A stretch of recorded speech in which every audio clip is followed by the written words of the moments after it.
Okay, Ice Chest, we've had our fun. And you know what? It was good, but I have found a replacement. You've served me well. And I'm going to make sure that you have a nice and safe home. I wish you well, my friend.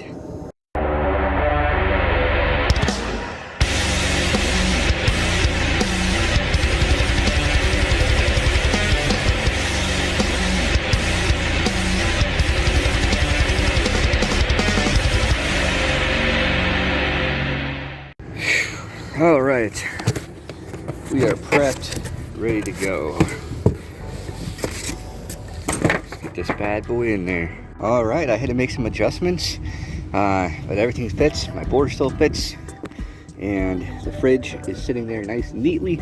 About to turn it on for the first time, but let's take a look here and see my reflection. 13.6 volts, getting 9.4 amps, 10.4. So we're gonna turn this bad boy on and see what she's gonna draw. And let's go.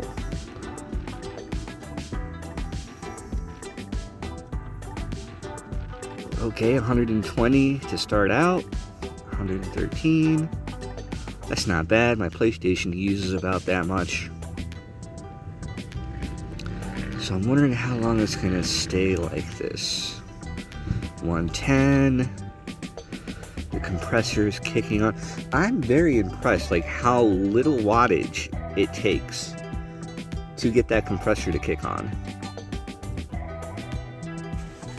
You can see me in the background. I don't think I need to put the backlight on.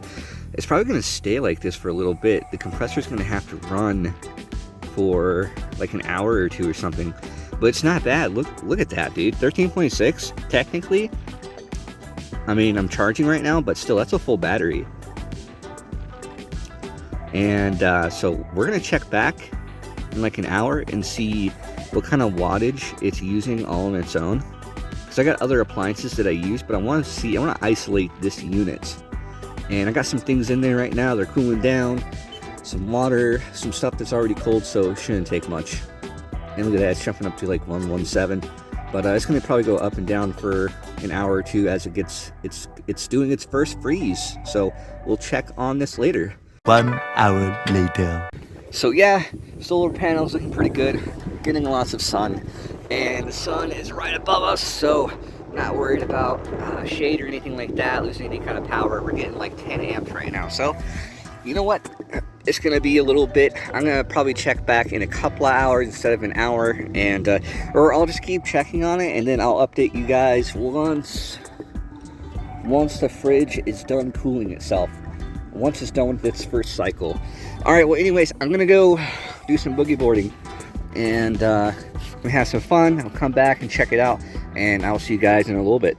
2 hours later. All right, it has been 2 hours. It is now 2:09 or 2:11, and let's take a look here.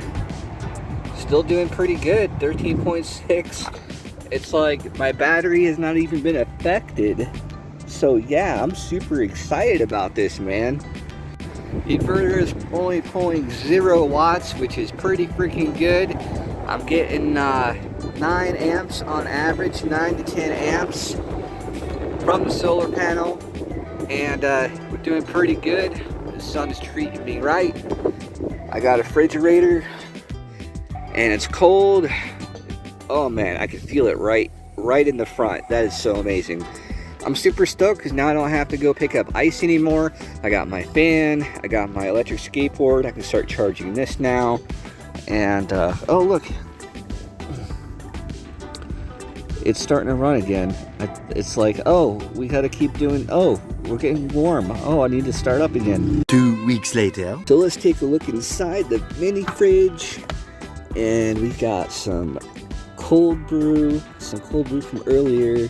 We got a Brisk, a Modelo that I've been holding on to forever to give away to somebody. And I got some M&M's, some water, very important. I got some creamer, and let's take a look. And I got my setting down to 1, 2, between 1 and 2, and it's doing pretty good, pretty well. And 13.5, I bet that got the inverter up. Yep. So we're running at 118 watts. So whenever I open the fridge, it will turn back on to keep itself cold. And the sun is doing excellent today for my solar panel. We've been getting really good weather. I'm really excited about that. The mini fridge, it only comes on maybe 3 times an hour, depending on how many times I open up the fridge and how long it's open. Initially, when I started everything up, it ran about 115 to 120 watts for like 3 or 4 hours. After that, you know, it's doing great. It's doing fantastic. So I highly recommend is that you turn the mini fridge all the way down to a 1, maybe a 2. You really don't need it all the way up like I did. It's going to save you so much money. You don't have to get ice anymore. You don't have to spend that money. I was spending somewhere between $20 and $40 a week on ice. And it just saves you the hassle. You don't have to go anywhere, especially if you're camping like me. You go somewhere you don't want to get up and go get more ice, and you want to make sure you have, you know, cold creamer, cold water, all that stuff. So I couldn't really say it runs 100 watts an hour. It runs 100 watts when it comes on. And that only comes on maybe like 3 or 4 times an hour, depending on how often I'm opening the fridge, or if my car is closed and it's getting warmer inside and it needs to like compensate for the heat. But for the most part, it's pretty efficient. Like my 13-volt battery, it's charging at 13.6, and when I go to bed, it will, when the sun goes down, it's at 13.2, and when I wake up in the morning, and I get up pretty early, it's still at 13.2, which is pretty good, because those batteries, you can run them pretty low. My battery, I can run it down to 12.9 before I need to reconnect it to some kind of charging system. Get a mini fridge, it will change everything. Well, that's all I have for you guys today. If you like this video, make sure to show me your appreciation, liking that like button. Wait, do you like the like button? Subscribe to the video. Yeah.